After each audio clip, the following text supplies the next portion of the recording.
Do you not know? Have you not heard?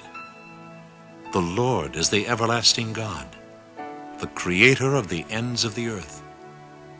He will not grow tired or weary, and his understanding no one can fathom.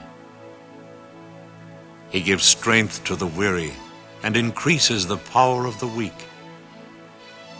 Even youths grow tired and weary, and young men stumble and fall. But those who hope in the Lord will renew their strength. They will soar on wings like eagles. They will run and not get weary. They will walk and not faint.